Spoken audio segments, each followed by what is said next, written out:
Салам алейкум тағы да жігіттер. Қалдарыңыз қалай тағы да. В общем, біз Облгайге батальонға кіріп шықтық. Бізді қарсы алды. Бізді дегенде мен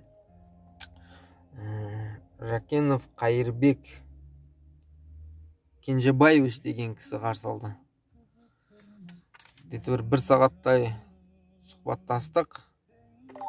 Біраз видео материалдарды көрсеттім. Сосын көмекшісін шақырып, жаңағыдегі осы іспен айналысуды тапсырды. Жаңағыдегі видеоны да көрсеттік, машинаның жаңағыдегі китайский шансаманның нөмірін. В общем, ол кісілердің көмектесе алатыны, ол жаңағы водительді отштрафовать ету. Оған айыппұл тағады, тынсыз жүргені үшін. Сосын маған оған айыппұл таққан, ол кінәлі екені туралы қағаз береді. Оны 2 жұманың ішінде береміз деді. Мен арыз жазып кеттім, сондай материалдық шығым көрдім, мен лобойларым шағылды деп.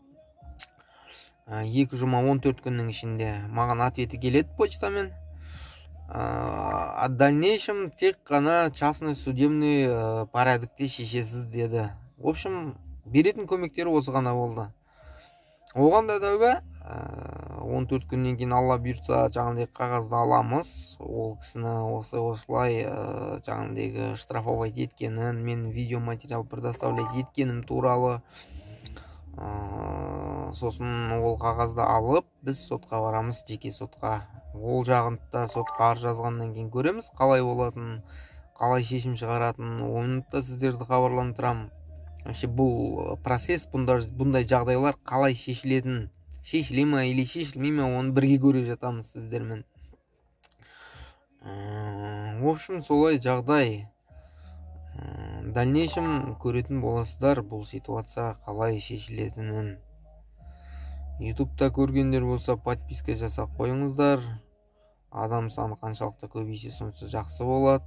Егер жолда жүргенде бұл тек қана менің мәселем емес қой. Сіздер де сол жолда жүретін шығарсыздар. Егер сондай шансымандардың үстінде тынсыз жүргенін көрсеңіздер, видеоға түсіріп жіберсеңіздер, мен басшы құрама басшыларына жіберіп, әлі мына жағдай тоқтайтын емес деп, жаңағыдегі ютубқа салып, бірге күрестек тамаша болатын еді. Егер видео материал жіберсеңіздер сондай. Ол менің басыма туған күн, маған дейін де талай адам басына туған. Мен өткен жылда талай адам жазған, сол барғам, ол ешқандай өзгеріс болған жоқ. Сіздердің де бастарыңызға туады. Өз порядокты өзіміз требовать етпесек, біреуден қайыр болмайды. Достар, ағалар, інілер, сондықтан қай трассада болмасын, жаңағыдегі тынсыз жүрген шансыман болатын болса, жаңағыдегі Алматы болсын, Қазақстан Республикасының кез келген облысында болсын, шансымандар үстінде жүкпен тент тартылмаған болса, талай адам одан жаңағыдегі шығым, материалдық шығым көріп отыр. То есть қалтамыздан қағылып отырмыз, лобойымызды айырбастап. Жіберсеңіздер, жариялайтын боламыз. Сол облыстың, сол районның жаңағыдегі басшыларына шығып, жаңағыдегі кішкене порядокқа қарасын деп, жаңағы сотрудниктерге айтсын, тек қана сплошной линияны қарап отыра берместен жеке камераға қойып алып, машиналарын сол жаққа бұрып. Сондықтан видео болса жіберіңіздер, жаңағыдай тынсыз жүргендер болса, кез келген трассада. Сондықтан дальше бұл істі 14 күннен кейін алғаннан кейін сотқа шағымданғанымызды да көрсетеміз.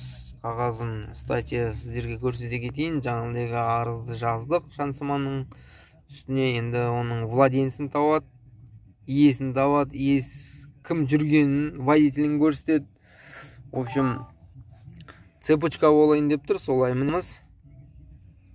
Арыз шағым шансыманның үстіне жаздық, басшысының атына.